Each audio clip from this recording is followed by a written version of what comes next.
What a beast. It's awesome.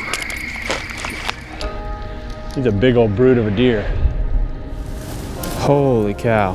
Our season just did a 180. That's it. It's over. He's even bigger than I thought he was. Holy cow. He is by far the biggest homebody on the farm. I mean, he's on every single camera. Boy, that deer, that's cool. I mean, that's a bonus buck for sure. The 2016 season was our best ever. Seemingly everyone shot great bucks. I shot the 2 best bucks on my farm, but now I have a dilemma. There were no obvious up-and-comers to fill the holes they left. Heading into 2017, I'm trying to decide which bucks to go after. In addition to the shortage of clear shooters, the summer drought is ravaging my plots, leaving the farm nearly void of food. Despite concern, 2 bucks rise to the top of the list. One is a big 8-pointer that I filmed back in October of 2016, but have not seen since. The other is an old buck I creatively named the Wide 10. That buck has been living on the same part of the farm for at least 3 years. With these 2 targets in mind, I grab my trail cameras and start the patterning process. 100 miles to the east, Mike Reed and Jared Mills also begin their preparation for the season. Both are optimistic given the number of mature bucks in their hunting area. Mike Reed has lots of options each fall, on a farm he owns, on one he only manages, and even in the urban zone near his home. That is where he starts his 2017 season.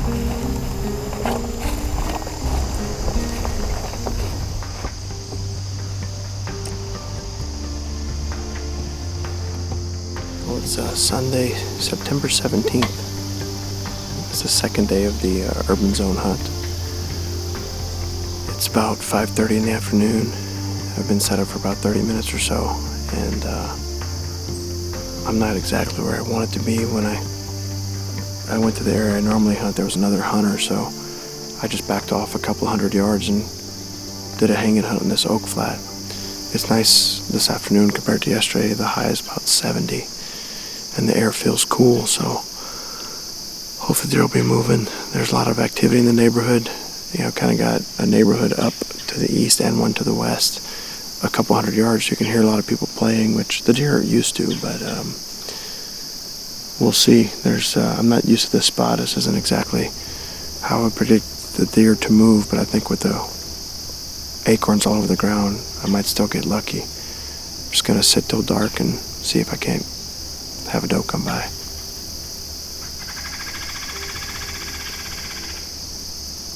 Usually the hunting slows down quite a bit after opening weekend, so I try to get out during the week some.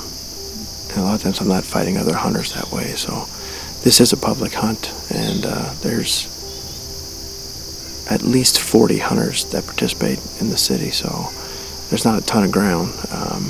So we kind of all run into each other quite a bit opening weekend, but it is what it is.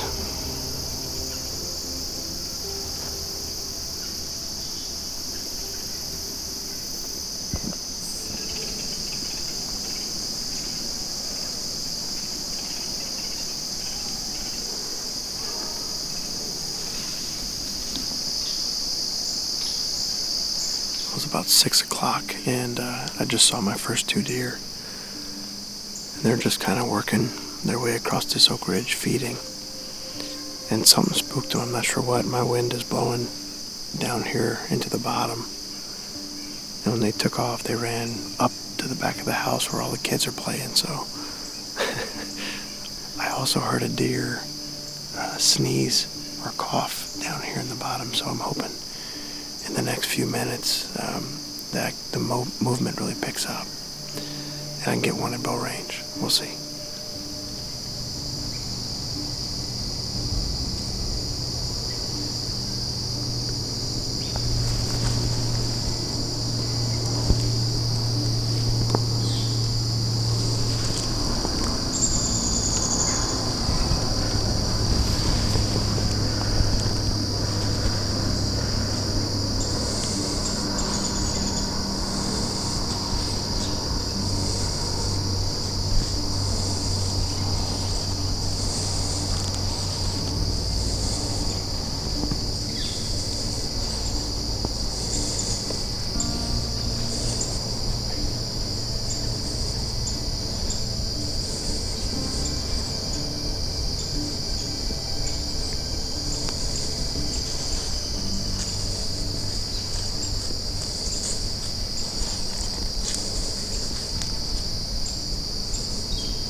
That's pretty exciting and unexpected. I mean, I never see bucks down in here early season. And I saw 2 young bucks walking over the hill there, and then this deer just walking down the ridge, and it looks like a mature buck. And he came to the base of the tree, looked right up at me. Couldn't figure out what it was, and then kept walking here, so. He's down at 30 yards. I've never shot one this early in September in the urban zone, so it's kind of cool to be able to do that. Get down here in a minute and go check him out. That's crazy.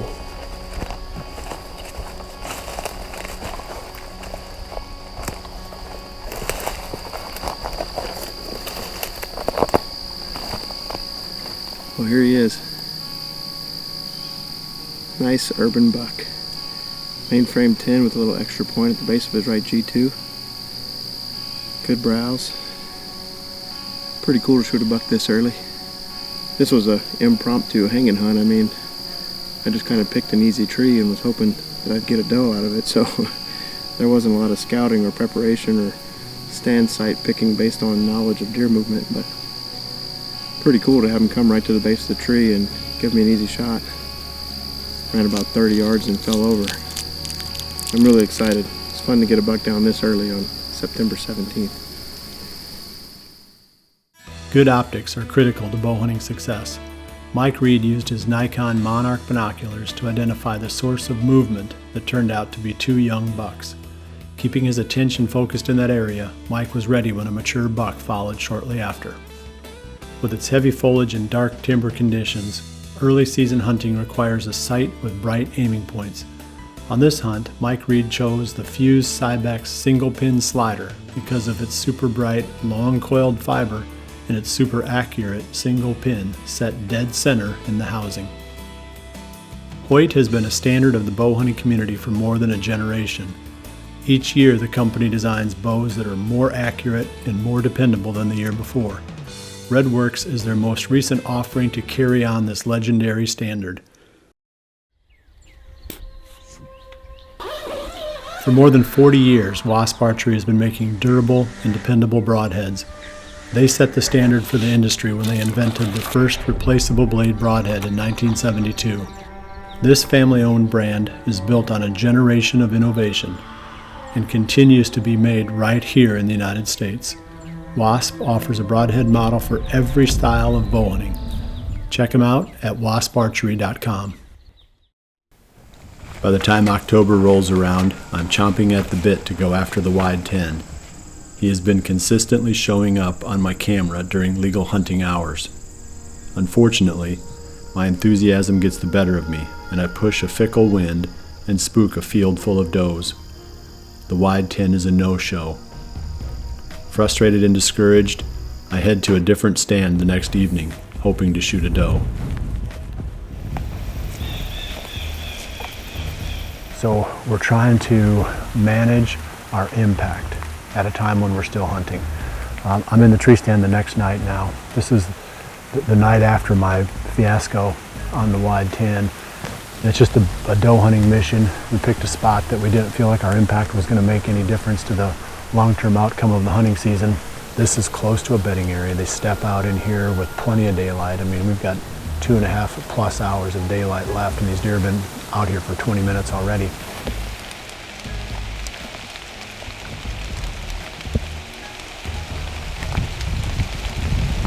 Not any of them now.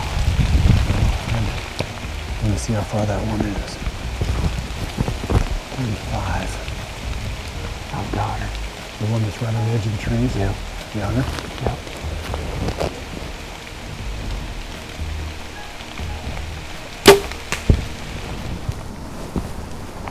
I'm pretty sure that she went down just out of sight from where I couldn't, she went over a little bit of a hill and back through some brush, but I think she went down right there.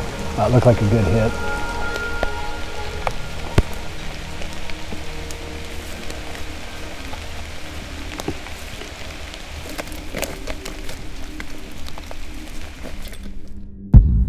"250 miles to the southeast, in southern Illinois, Jim Scherer is also getting daylight photos of his top buck.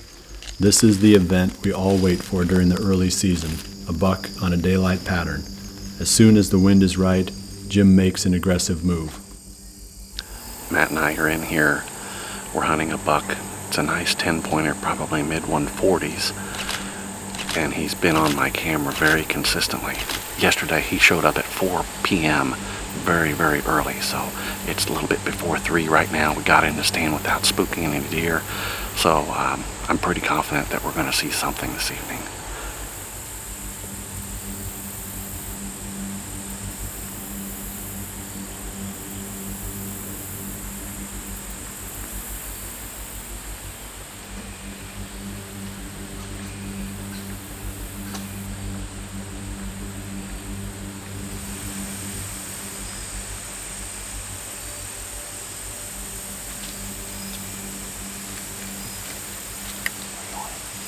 Meh, meh.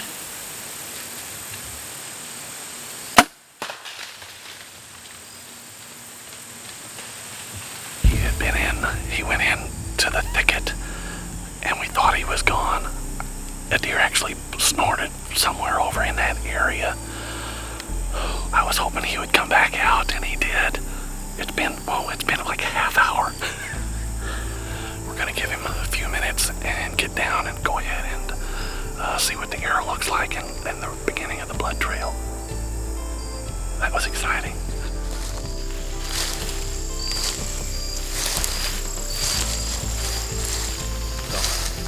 The poor man's food plot was successful once again. This is the second nice buck that I've taken there, and Matt Margrave was with me videoing, and we've hunted together for probably 15 years, and everything worked out perfect this time. And like I said, I was rewarded with this beautiful 10-pointer. I've been using Easton arrows since I started bow hunting in 1980. On this hunt, I was using the 5mm full metal jacket because I feel it is the perfect weight for whitetail hunting, and the small diameter penetrates well and drifts less in a crosswind. On this sit, Jim was hunting over a frigid forage pure trophy clover microplot. This seed blend works well in almost any situation, including shaded areas like Jim's. With the buck consistently feeding in the plot during daylight, Jim was able to make a plan and see it through, tagging his #1 buck. After you have done all you can to reduce the odors on your clothing and on your body, the next logical step is to do all you can to reduce the odors in the air. That is where the ozonics units come in. The ozone emitted drops down over your scent stream and destroys a large amount of the odor molecules that remain. Cabela's offers a wide range of footwear that accommodate all types of hunting, from early season spot and stalk to late season stand hunting. What you wear on your feet has almost as much to do with your success as what you carry in your hands. With an industry-leading lifetime warranty, our choice in footwear is simple: Cabela's. An early October cold front triggered a flurry of activity on Jared's trail cameras, with the result that one of his top bucks, one he named Reggie, started making his first daylight appearances. Now hoping to finally lay eyes on the buck, 3 days later, Jared heads to a spot on the fringe of Reggie's core area.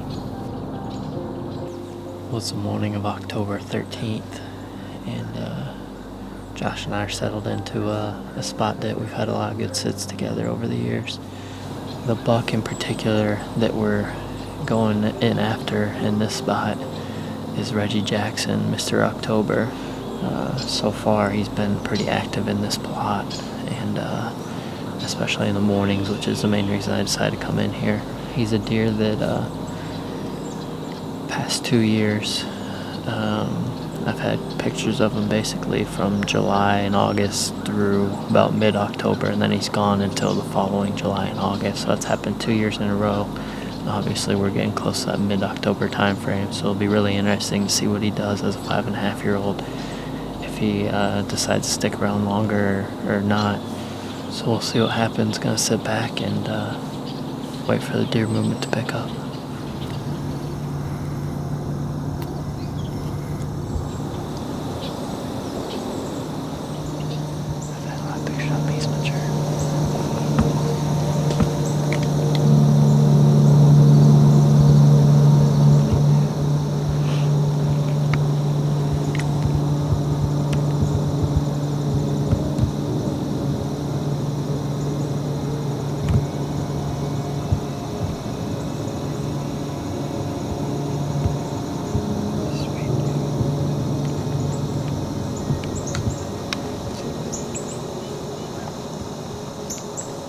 it's about 9 o'clock and we're about to wrap up our hunt, even though about 10-15 minutes ago we just had a mature buck that I have a lot of pictures of walk through the plot.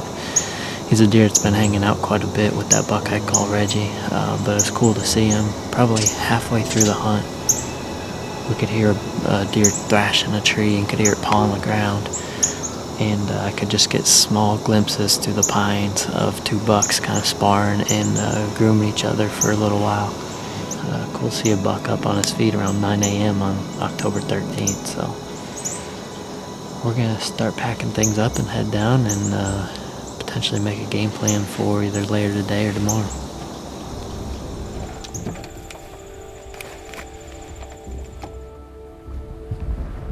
That same day, I head back after the wide 10. The conditions are better now, cooler, and with the necessary north wind. Behind me is that small food plot where I've been getting photos of the buck that we're calling the wide 10. He's a really old buck, and I'd love to get a crack at that deer. I've been kind of, waiting for the right conditions to come back in here again. We got a wind out of the northeast, which blows in this direction. He's been, as far as I can tell, coming out mostly on the other side of that food plot, so we're hoping he comes out and works his way this way tonight. The action started out pretty fast. We weren't even up in the tree yet. We had a doe and two fawns work almost into bow range. Just a few more steps and a broadside turn, and I would have had my first arrow shot of the day.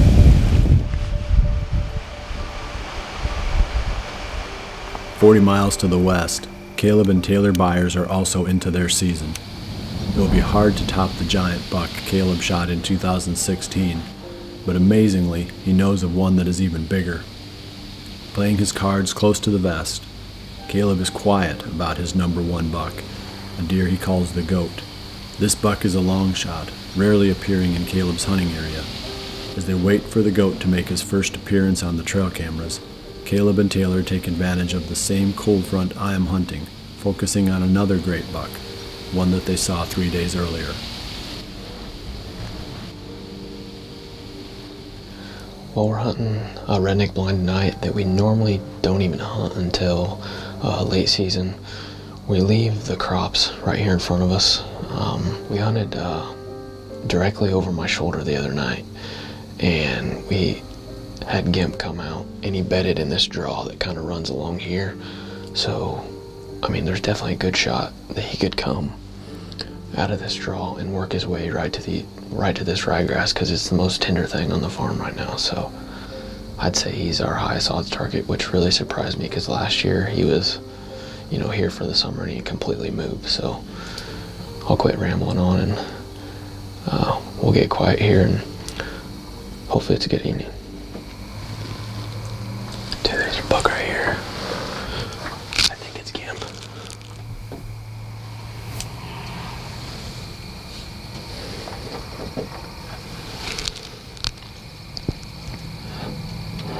Well, we have about 35 minutes of light left, and we actually just seen the buck that we came in here to hunt. I'm definitely on him. If we can put the pieces together and get the right wind, the right setup, I think we'll be able to put him on the ground this year. We just have to get everything to align. So if he keeps bedding in the same spot, we'll have a pretty good shot at that. But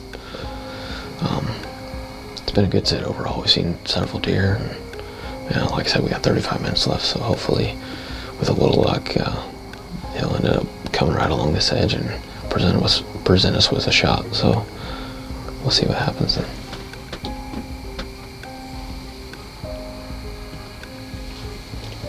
That is my number one target deer right there.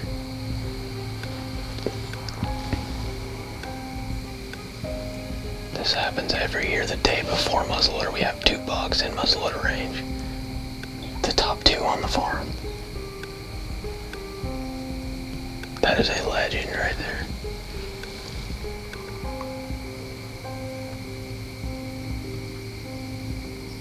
We just had a buck we call split route come out, and he's our number one target deer on the farm. He's 7.5 years old this year, and he's been on the farm ever since we bought it. We can date back to 2014, the year we bought the farm. We had 2 encounters with him that year. The thing is that, look at this. split brow bug.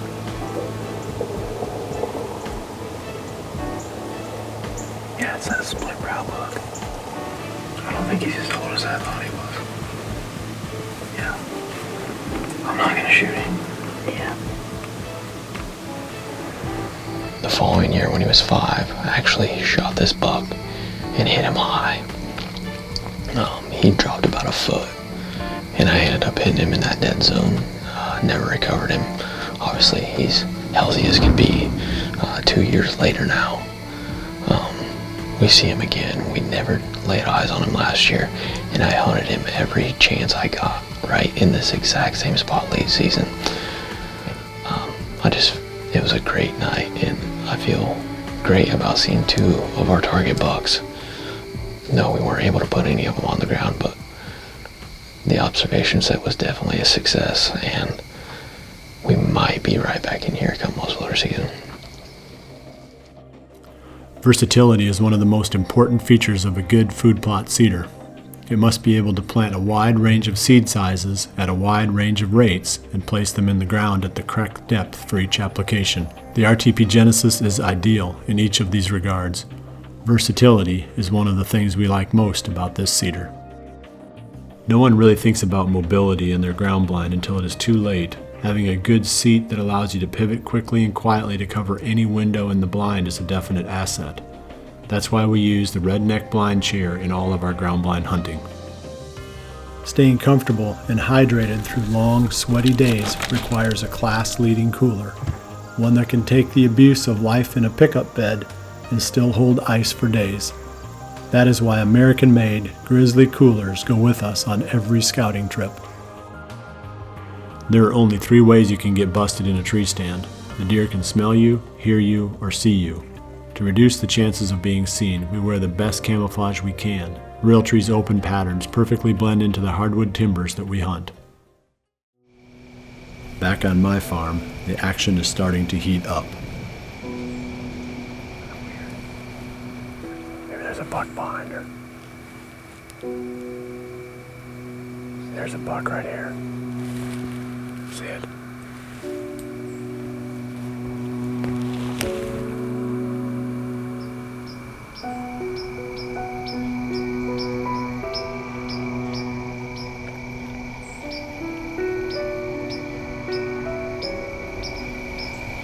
That big 3-year-old with the split G2.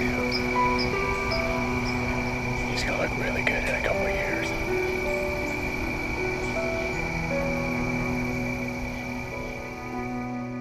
My hunt ends with one of the best young bucks on the farm feeding comfortably 100 yards from the stand. Mature bucks are starting to show up in daylight now, and our excitement level grows by the day. Caleb and Jared's top bucks are starting to cooperate, and the wide 10 is still showing daylight activity on my cameras. October cold fronts produce some of the best action of the entire season, but we also look ahead. Each day now brings us closer to the ultimate payoff, closer to when we will be chasing November.